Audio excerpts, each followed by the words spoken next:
की ज्याच्यावर एखादं बीज ठेवलं की त्याचा वृक्ष तयार होतो, अशी असामान्य भूमी आम्हाला परमेश्वरानं बहाल केली की जिथं काही पेरावं आणि काहीही उगवून दाखवावं. त्या भूमीबद्दल आम्ही किती कृतज्ञता व्यक्त करतो. आपले आई वडील जर या सृष्टीत नसते तर आपला जन्म झाला असता का? ज्यांच्यामुळं आपण जन्माला आलो, ज्यांच्यामुळं आपण आहोत, ज्यांच्यामुळं आपल्या जगण्याला आकार मिळाला, ज्यांच्यामुळं आपल्या जगण्याला आधार निर्माण झाला, त्या आई वडिलांच्या बद्दल कृतज्ञता व्यक्त करणं हे आपल्या आयुष्याचं सगळ्यात मोठं सार्थक आहे. माणसं स्वतःचे आयुष्य कशी घडवायची, कशी घडवली याच्यावर चिंतन मंथन करतात, पण आपल्याला जन्माला घालणारे आणि ज्यांनी आपलं आयुष्य घडवलं त्या माता पित्यांचा विचार किती जण करतात हा सगळ्यात मोठा चिंतनाचा विषय आहे. बंधुत्वाचं नातं काय, आत्मीयतेचं नातं काय, स्नेहाचं, मायेचं, प्रेमाचं, जिव्हाळ्याचं आपलं नातं काय हे प्रभू श्री राम सांगतात. जीवापाड प्रेम करणं म्हणजे काय, आपलेपणा जोपासणं म्हणजे काय हे हे प्रभू श्रीराम सांगतात. तुम्ही आयुष्यात बाकी काही नाही केलं तरी चालेल, माता पित्यांसारखा दुसरा ईश्वरच नाही ही सगळ्यात मोठी वस्तुस्थिती आहे. तुम्ही काय करायला हवं? आईवडिलांची सेवा, आईवडिलांचा आशीर्वाद याच्यासारखं दुसरं भाग्याचं काहीच नाही, काही करायची गरज नाही. आयुष्यभर घडवत राहते. पिता पहाडासारखा पाठीशी उभा राहतो, त्यावेळी मूल घडतं, ही सगळ्यात मोठी वस्तुस्थिती आहे. आकार देता यायला हवा, जे वाटतं ते साकार करता यायला हवं. कुठून येतं हे सगळं? हे संस्कारातून येतात. संस्कार कुठून येतात? हे माता पित्यांच्या कुशीतून येतात. हे सगळ्यात महत्वाचं आहे. अडचण अशी आहे की माता पिता असताना त्यांची किंमत आम्हाला कळत नाही आणि माता पिता गेल्यावर मग कशालाच किंमत राहत नाही. ही सगळ्यात मोठी गोष्ट आहे. नुसते असा बस, नुसतं असणं सुद्धा किती महत्वाचं आहे हे ज्यांना आई बाप नाहीत त्यांना एकदा विचारून पहा. योग्य वेळी योग्य त्या गोष्टी मिळाल्या म्हणजे माणसं घडतात. ही सगळ्यात मोठी वस्तुस्थिती आहे. मी का बिघडलो माहिती आहे? मी जन्माला आलो आणि माझी आई माझ्यापासून हिरावली गेली.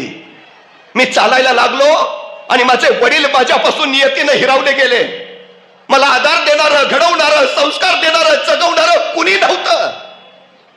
कुशीत घ्यावं आणि दूध भात चारावा ते आईचे हात मला कधी लाभले नाहीत. ज्यांचं बोट धरावं आणि सामाजिक नीती नियमांचे संकेत शिकावे असा बाप मला कधी लाभला नाही. मी आज जो आहे ना तो फक्त आणि फक्त आई बाप नसल्यामुळे आहे. वाल्याचा वाल्मिकी होतो जर योग्य साथ, आधार, संस्कार लाभला तर. पण वाल्मिकीचा वाल्या व्हायला सुद्धा वेळ लागत नाही जर पाठीशी सावरणारं कुणी नसलं तर.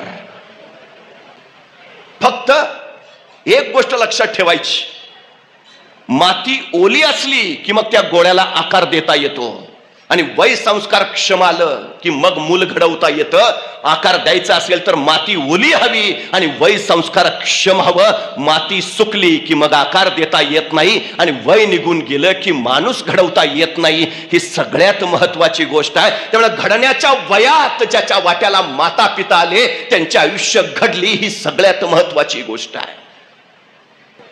जगाच्या पाठीवर सगळ्यात जास्त त्याग जर करणारी व्यक्ती कोण असेल तर ती असते आई आणि बाप.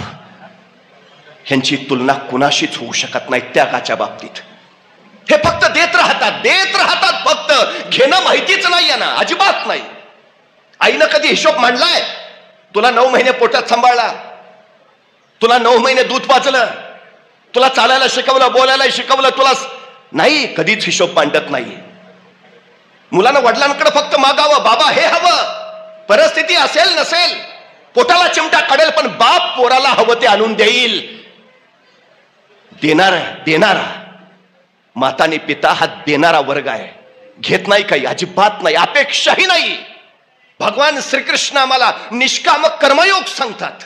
निष्काम कर्मयोग अपेक्षा नसणारं कर्म करा, फलाची अपेक्षाच करू नका. या जगात फक्त दोनच व्यक्ती फलाची अपेक्षा न करता कर्म करतात. एका व्यक्तीचं नाव आहे आई आणि दुसऱ्या व्यक्तीचं नाव आहे वडील, ज्यांच्या कार्यात कधीच फळाची अपेक्षाच नसते, विषयच नाही, अजिबात नाही.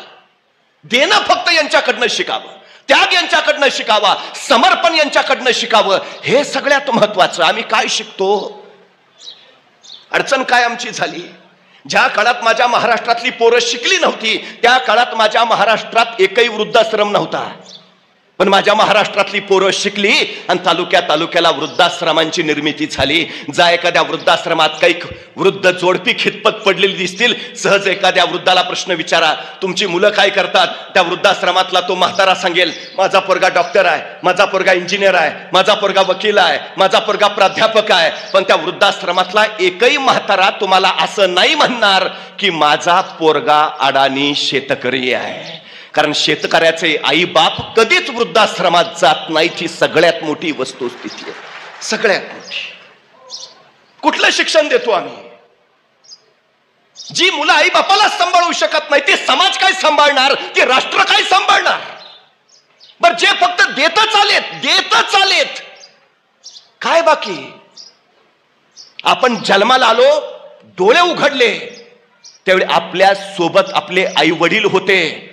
आई वडिलांची इच्छा फक्त एवढीच असते की आम्ही डोळे मिटताना आमच्यापाशी फक्त तुम्ही असा, बस, बाकी काही नको आहे. आणि एक गोष्ट कायम लक्षात ठेवा, मुलं पुस्तकाच्या पानावरनं कधीच शिकत नाहीत, मुलं आपल्या अनुकरणातनं शिकतात. ही सगळ्यात मोठी गोष्ट आहे. त्या आईला कळालं, बाळा तू मला पाठवलंयस, 101% सांगते तुझा पोरगा तुला पाठवणारच. काय पेरतो आम्ही तेच उगवतं, दुसरं उगवतच नाही. तुम्ही पेरूचं बी पेरलंय ना, पेरूच उगेल. पेरूचं बी पेरल्यावर चिंच लागणार नाही, हे पहिलं लक्षात ठेवायला हवं. नैसर्गिक सूत्र त्या आई ते सांगते त्याला. छत्रपती शिवाजी महाराज कुणाच्याही पोटी जन्माला येत नाहीत, त्याला शहाजीराजे व्हावं लागतं.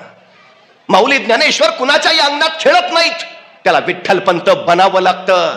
जगद्गुरु तुकोबा कुठेही जन्माला येत नाहीत, त्याला बोल्लोबा असावं लागतं. आपला बाप कोण असेल हे आपल्या हातात नसतं, पण आपण कुणाचं बाप व्हावं हे आपल्याच हातात असतं. ही सगळ्यात मोठी वस्तुस्थिती आहे. समाज घडवणं, मुलं घडवणं हे आपल्या हातात आहे. आम्ही तो विचार केला पाहिजे. आमच्या जगण्याला जर आकार देता आला तर उद्याच्या पिढ्यांना आकार आपोआप देता येतो. ही सगळ्यात मोठी गोष्ट आहे. आमचं जगणं तसं आम्ही घडवायला हवं. सगळ्यात महत्वाचं काय संस्कार देतो आम्ही? 50 वर्षाचं आयुष्य आहे छत्रपती शिवाजी महाराजांचं, पण या 50 वर्षाच्या आयुष्यात एकही घटना अशी नाही, एकही प्रसंग असा नाही की ज्याचं महाराजांनी नियोजन केलं नाही. अहो ते जाऊ द्या, आईच्या गर्भात असतानाच ज्यांच्या आयुष्याचं नियोजन ठरलंय असा जर कुणी महापुरुष या सृष्टीत जन्माला आला असेल तर छत्रपती शिवाजी महाराजांशिवाय दुसरं नाव नाही. ही सगळ्यात मोठी गोष्ट आहे. म्हणजे जन्माला यायच्या आधीच ठरलंय काय जन्माला यायचंय, जन्माला यायच्या आधीच ठरलंय जन्माला येऊन काय करायचंय, सगळं ठरवलंय माता पित्याने. का जन्माला यायचं आहे? शिवनेरीवर शिवाई देवीला साकडं घालताना मासाहेब काय सांगतात? आई पुत्र दे, रयतेच्या डोईवर सुखाचं छत्र ठेवणारा. आई पुत्र दे, अन्याय अत्याचाराचा नायनाट करणारा. आई पुत्र दे, जनसामान्यांचे प्रश्न सोडवणारा. अहो आपल्या मुलाचं नाव तरी काय ठेवावं मासाहेबांनी? शिवाजी. का? संस्कार कसा असतो बघा. जगद्गुरु तुकोबराय ज्यावेळी पहिल्यांदा शिवबाराजांना भेटले, एखादा मोठा माणूस कसा मुलाला विचारतो, बाळ नाव काय? तुकोबांनी विचारलं नाव काय, आणि शिवबाराजे म्हटले शिवाजी, शिवाजीराजे. आणि तक्षणी जगद्गुरु तुकोबा म्हणाले, शिव तुझे नाम ठेविले पवित्र, छत्रपती सूत्र विश्वाचे की. तुकोबा सांगतायत धन्य आहे तुझी आई जिनं तुझं नाव शिव ठेवलं. का? शिव हे विश्वाच्या पावित्र्याचं सूत्र आहे, ते छत्रपती सूत्र आहे. छत्रपती होणार. शिवाजी महाराजांनी आयुष्यात काय केलं? फक्त नावासारखं जगले. मासाहेबांना पुत्र हवा होता त्या शंभू महादेवासारखा, जो स्वतः स्मशानात राहील पण रयतेच्या डोईवर सुखाचं छत्र ठेवेल. मासाहेबांना पुत्र हवा होता त्या शंकरासारखा, जो अन्याचाराच्या विरुद्ध तिसरा नेत्र उघडून धावत जाईल. मासाहेबांना पुत्र हवा होता त्या शंभू महादेवासारखा, जो स्वतःच्या जटेत गंगा पेलेल आणि जनसामान्यांची तृष्णा भागवेल. म्हणून मासाहेबांनी आपल्या पुत्राचं नाव ठेवलं शिव. शिव हो, नाव ठेवणं हा संस्कार आहे हो. आमच्या मुलांनी काय व्हावं हे सांगणारा, हे सगळ्यात महत्वाचं आहे. दुर्दैवाची गोष्ट काय माहिती आहे, 365 दिवसातला एक दिवस आता आम्हाला काढावा लागतो, फादर्स डे. 365 दिवसातला एक दिवस आम्ही निवडतो, मदर्स डे. म्हणजे 365 दिवसात तुम्हाला एक दिवस काढावा लागतो आणि सांगावं लागतं, आई आमचं तुझ्यावर प्रेम आहे. आणि उरलेले 364 दिवस काय करता मग? एक दिवस काढून सांगायची वेळ यावी. मुलं पाळणा घरात आणि आई बाप वृद्धाश्रमात, ही अलीकडची समाज व्यवस्था झाली आहे. मला एका प्रश्नाचं उत्तर द्या, सहस्त्रावधीचं सैन्य घेऊन जाणारा दुर्योधन कुरुक्षेत्रावर यशस्वी झाला का 92 वर्षाचे भगवान श्रीकृष्ण घेऊन गेलेले अर्जुन यशस्वी झाला? अर्जुन, मी वारंवार सांगतो, ज्या घरात वृद्ध माणूस आहे त्या घराचा कुणी कधीच पराभव करू शकत नाही, अजिबात नाही. आयुष्याच्या समृद्ध अनुभवांच्या शिदोरीचा वापर पुढच्या पिढ्यांसाठी होत असतो, त्यांचं मार्गदर्शन पुढच्या पिढ्यांना होत असतं, संस्कार प्रवाहित होत असतात. ते घर चळत नाही, वळत नाही, वाकड्या नजरेनं पळत नाही, ते सरळच चालतं. प्रत्येक घरात वृद्ध असायलाच हवेत. ते भगवान श्रीकृष्णाचं समृद्ध रूप आहे. आमच्या मुलांना संस्कार तिथून मिळतात. आता अडचण आहे हो, आई वडील दोघंही कामात आहेत, त्या मुलाकडे बघायला वेळ कुणाला आहे? संस्कार करायचा तर विषयच नाही. अशा वेळी हे आजी आजोबा नावाचं विद्यापीठ घरात असायला हवं. बाप माणूस घरात असायलाच हवा. तेव्हा घर उभा राहतं, बहरतं, फुलतं आणि मोठा होतं.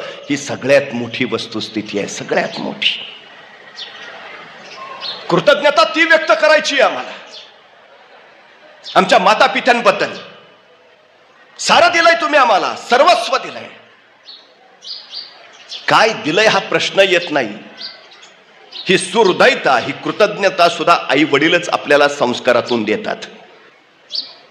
मुलं घडवायचे ध्येय वडील देतात. आई माया देते, स्नेह देते, जिव्हाळा देते. वडील जरा कठोर असतात, शिस्त तेच लावतात. तुम्ही कधीही बघितलं असेल, ज्यांच्या माथ्यावरचं वडिलांचं छत्र निघून गेलंय, ती मुलं थोडीशी बिघडलेली दिसतील, आईच्या लाडानं लाडावलेली दिसतील. आई प्रेम देते, माया देते, स्नेह देते, जिव्हाळा देते, पण वडील शिस्त देतात, आयुष्याला आकार देतात. ही सगळ्यात महत्वाची गोष्ट आहे. आपली जबाबदारी ती आहे, त्यातून इतिहास घडतो. छत्रपती शिवाजी महाराज जन्माला यायच्या अगोदर माता पित्यांनी त्यांच्या आयुष्याचं नियोजन करून ठेवलंय. 12 वर्षापर्यंत शहाजी राजांनी पिता म्हणून त्यांना जे शिक्षण द्यायचं होतं ते सगळं शिक्षण दिलं. युद्ध शिक्षण, प्रशिक्षण सगळं. शिवबाराजे 12 वर्षाचे झाले आणि या पती पत्नीनं प्रचंड मोठं समर्पण दिलं. स्वतःचा संसार बाजूला सारला आणि रयतेचा प्रपंच उभा करण्यासाठी एक विलक्षण निर्णय घेतला की मासाहेब जिजाऊनी शिवबाराजांना घ्यावं, महाराष्ट्रात जावं, महाराष्ट्रात शिवबाराजांनी राज्य उभा करावं. थोरले संभाजीराजे बेंगलोरात शहाजीराजांबरोबर राहतील आणि ते कर्नाटकचं राज्य विस्तारतील. उद्याच्या भविष्यात महाराष्ट्र आणि कर्नाटक असं विस्तीर्ण साम्राज्य उभा करायचं. 2 मुलांसाठी हे दोघं एकमेकांपासून वेगळे झाले. आई शिवबाराजांबरोबर आणि वडील संभाजीराजांबरोबर. 12 वर्षाचे आहेत, 12 वर्षाचे शिवबाराजे. जिजाऊ मासाहेबांबरोबर पुण्यात निघाले. आता आपल्या पुत्राला एका पित्यानं काय द्यावं? स्वतः संस्कृत मधून तयार केलेली मुद्रा दिली, नवे स्वप्न दिलं, ध्येय दिलं, महत्वाकांक्षा दिली. काय सांगितलं शहाजीराजांनी? प्रतिपच्च चंद्र लेखे वर्धिष्णु विश्ववंदिता शाह सुनो शिवसैषा मुद्रा भद्राय राजते. एक पिता आपल्या पुत्राला ध्येय देतोय, काय करायचंय तुम्ही?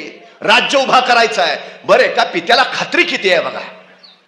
अजून शिवबाराजे बेंगलोरातच आहेत आणि शहाजीराजे सांगतायत आम्हाला खात्री आहे तुम्ही उभारलेलं राज्य प्रतिपदेच्या चंद्राच्या कलेप्रमाणे वाढत वाढत जाईल आणि एक दिवस ते विश्वाला वंदनीय होईल.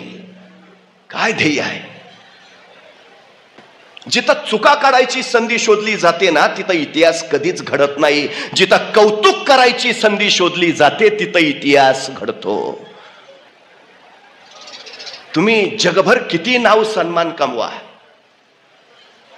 घरी आल्यावर वडिलांच्या पाया पडताना वडील पाठीवर जी थाप टाकतात ना त्याच्यासारखा आयुष्यातला दुसरा पुरस्कार मोठा नाही कुठला.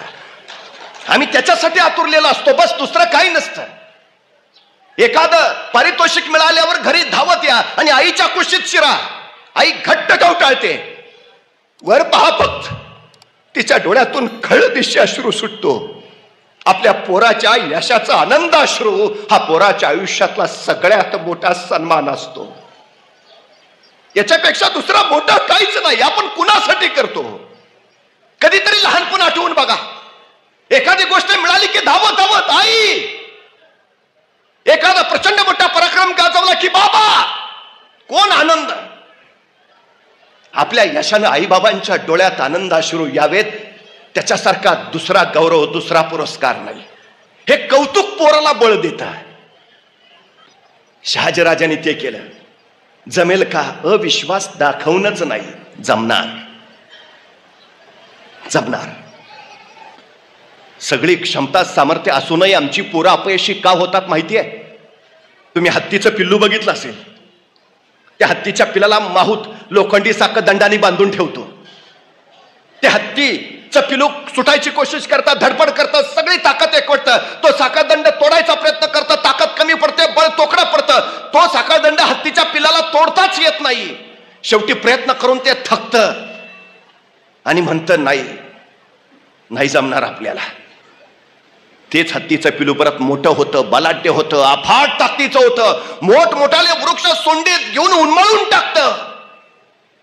त्या बलाढ्य हत्तीला माहूत कधीच साखळदंडाने बांधून ठेवत नाही.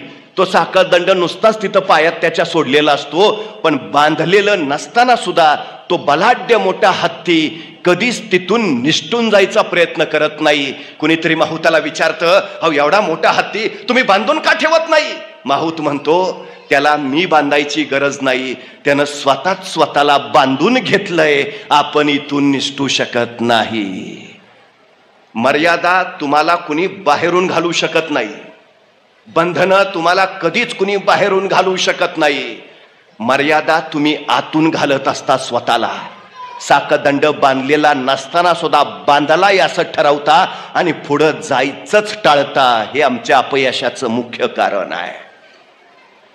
आमच्या पिढ्यांनी पुढच्या पिढ्यांना काय सांगितलं पाहिजे? आहे ताकद तुझ्या, चल जा. अजय शहाजीराजांनी शुभराजांना सांगितलं, जमेल का? जमेलच, जा.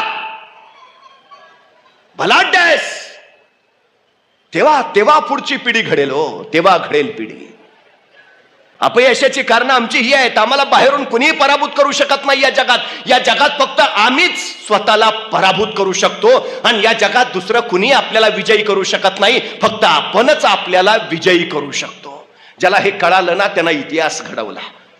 सगळ्यात महत्वाची गोष्ट आहे ती. सगळ्यात संकट आपल्याला अडवायला येत नाहीत. संकट आपली उंची वाढवायला येतात. अडचणी आपल्याला थांबवायला येत नाहीत. अडचणी आपल्यातल्या क्षमता बाहेर काढतात. अडथळे आपल्याला रोखायला येत नाहीत. अडथळे आपल्यातली कौशल्य बाहेर काढायला येतात.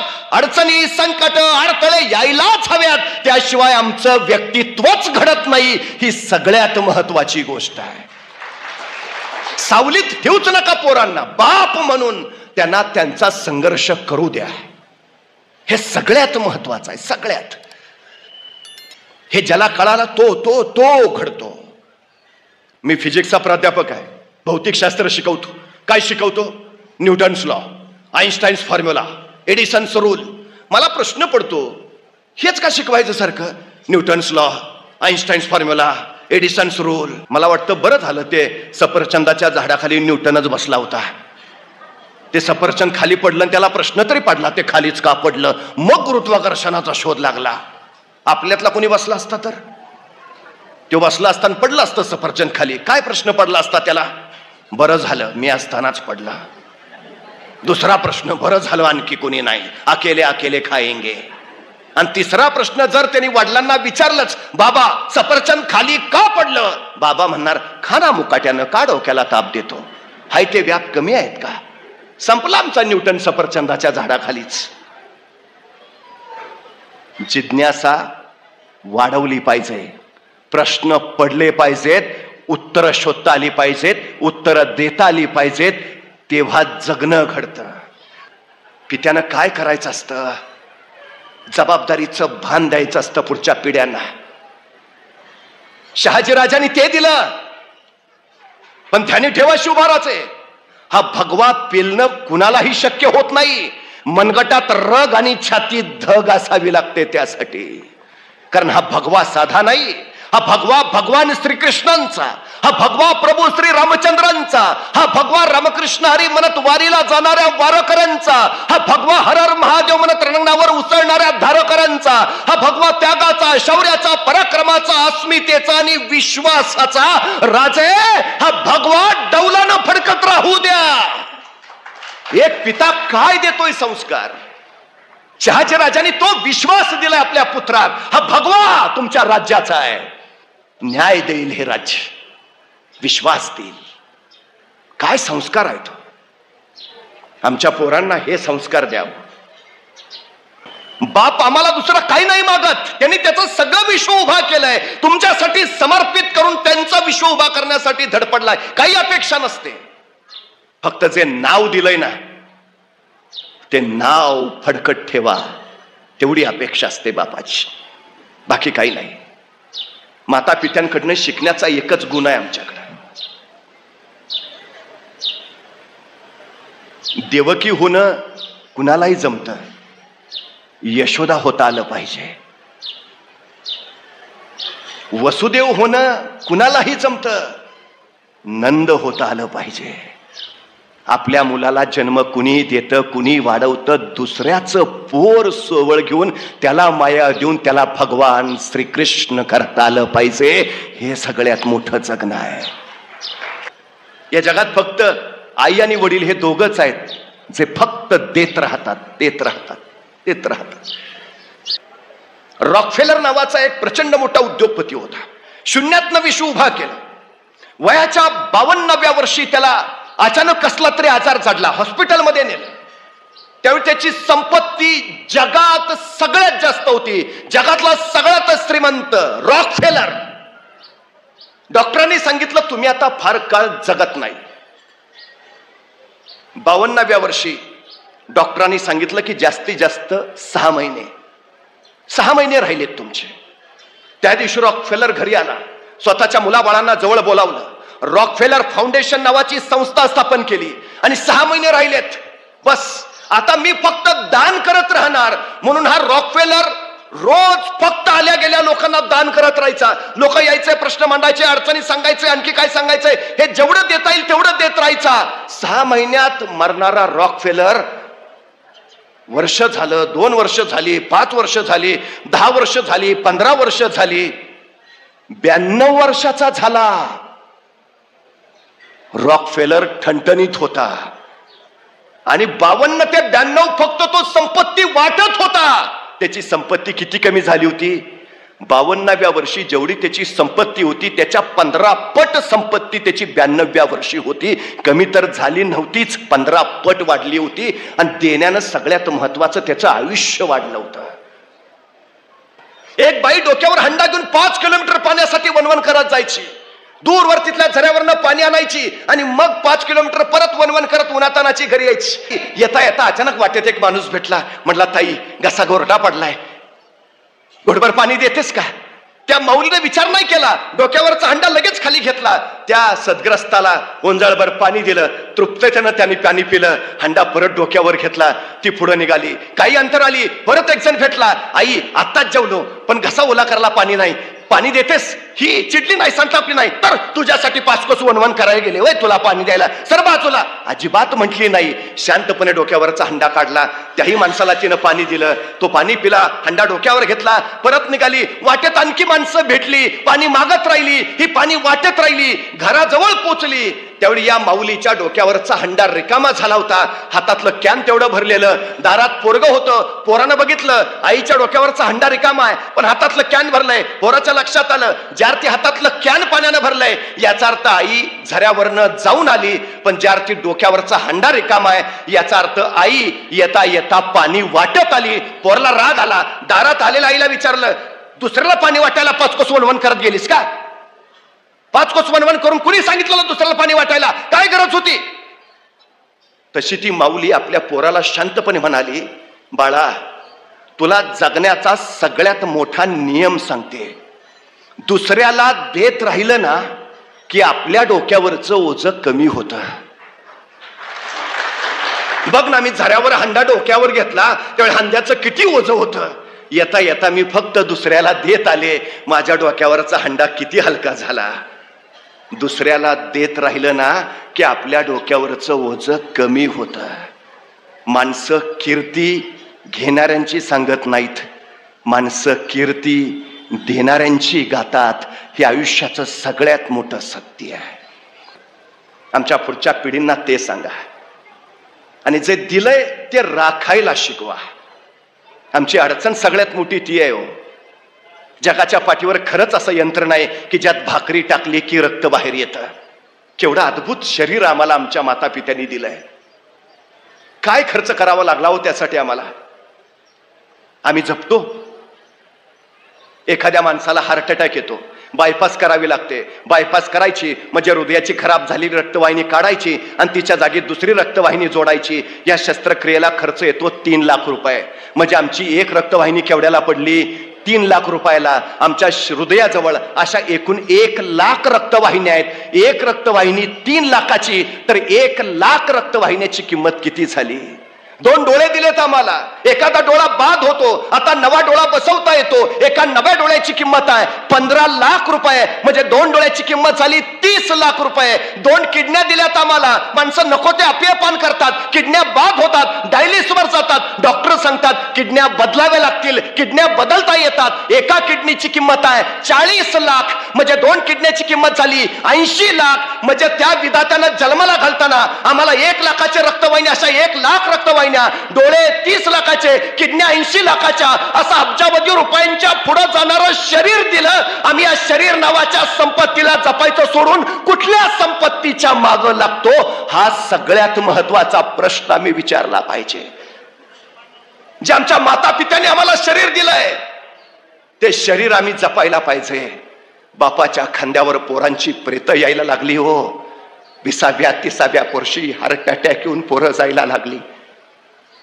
यासाठी नव्हता केला अट्टाहास, शेवटचा दिस गोड व्हावा. आई बापाची इच्छा काय असते? शेवटचा दिस गोड व्हावा, बस. पुढच्या पिढीनं जगावं, घडावं, मोठं व्हावं. हे आमच्या उद्याच्या पिढ्यांना ते सांगा. मी नेहमी जाता जाता एक गोष्ट सांगतो. नवरा बायको होते. नवरा कामगार, मुंबईत गिरणी कामाला. 40-45 वय असेल. 20 वर्षाचा सुखाचा संसार. नवरा बायकोचं नातं इतकं घट्ट की नवऱ्याला ठेच लागली की बायकोच्या डोळ्यातनं टचकन पाळी यायच. बायकोला काय झालं की नवरा हवालदिल व्हायचा. एकमेकांसाठीच जगत होते. सुखानं चाललं होतं सगळं. हा सकाळी 9 वाजता घरातनं बाहेर पडायचा. 9:45 वाजता एका पानाच्या ठेल्यावर जायचा. 2 रुपयाची नोट देऊन 2.25 रुपयाचं एक साधं पान विकत घ्यायचा आणि उरलेले 25 पैसे त्याच पानाच्या ठेल्याच्या शेजारी बसलेल्या भिकाऱ्याच्या थाळीत टाकायचा.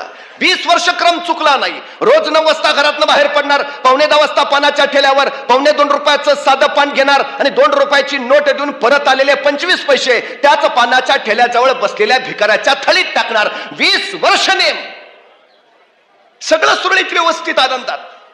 पण अचानक संसाराला दृष्ट लागली. बायको आजारी पडली. काळजीपोटी यानं तातडीने दवाखान्यात नेलं. डॉक्टरांनी तपासणी केली आणि डॉक्टरांनी सांगितलं तुमच्या बायकोला कॅन्सर आहे. पायाखालची जमीन सरकली, डोक्यावर आभाळ कोसळलं, डोळ्यातनं खळदिशी पाणी सुटलं. त्याने डॉक्टरला विचारलं, डॉक्टर इलाज? डॉक्टर म्हणाले उपचार करावे लागतील, ऑपरेशन करता येईल, पण ऑपरेशनसाठी 1 लाख रुपये तातडीने भरावे लागतील.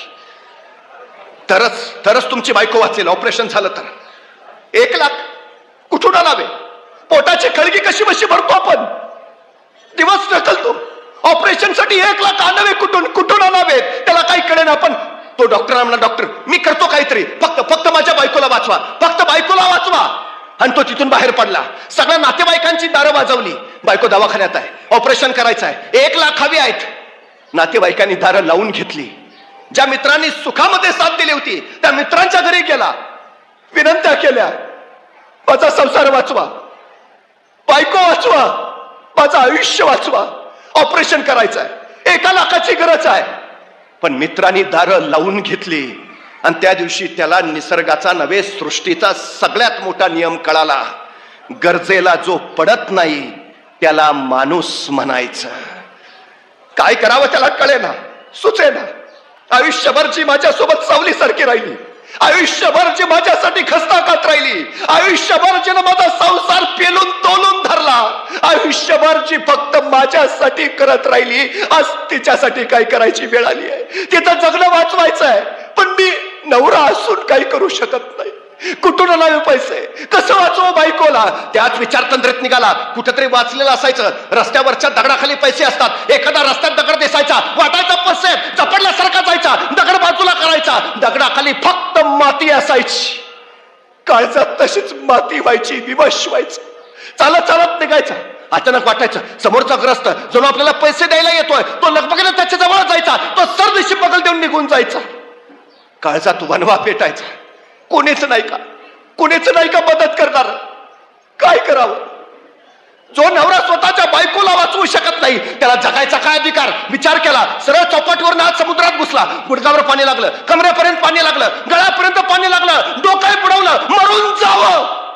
पण अचानक धार दिशी वर आला. ती डोळ्यासमोर बायकोचा चेहरा तरळला. म्हणून मीच जर असा आत्मघात केला तर बायकोनं कुणाकडे बघायचं? या शेवटच्या क्षणी तरी तिची सोबत आपण दिली पाहिजे. माझी ही अवस्था जर तिला कळाली तर याही परिस्थितीत बायको म्हणेल, नसतील पैसे तर नसू द्या, नाही झालं माझं ऑपरेशन तर न होऊ द्या, मी नसले म्हणून काही बिघडणार नाही, पण तुम्ही स्वतःच्या जीवाला नका त्रास करून घेऊ, तुम्ही नीट राहा. मरणाच्या काठावर सुद्धा आपली पत्नी फक्त आपलीच काळजी करेल या विचारानं त्याला भरून आलं. भरल्या डोळ्याने चालत निघाला. पाय जड झालेले, डोळे भरलेले, पण एकदा शेवटचं बघावं तरी बायकोला, सांगावं नाही वाचवू शकलो तुला मी. हॉस्पिटलकडे निघाला. चालता चालता अचानक पाठीमागून आवाज आला, ओ साहेब. तो त्याच्याच तंद्रीत होता. परत आवाज आला, ओ साहेब. मग मात्र यानं वळून बघितलं. गेली 20 वर्षाच्या पानाच्या ठेल्यावर हा नियमानं पान खात होता. तो पानवाला याला बोलावत होता. जड पावलांनी डोळे पुसत तो पानाच्या ठेल्यासमोर गेला. पानवाल्याने विचारलं, काय साहेब, 20 वर्ष पान खायचा नेम चुकला नाही आणि 3 दिवस बघतोय फिरकला नाहीसा, काय चुकलं का आमचं?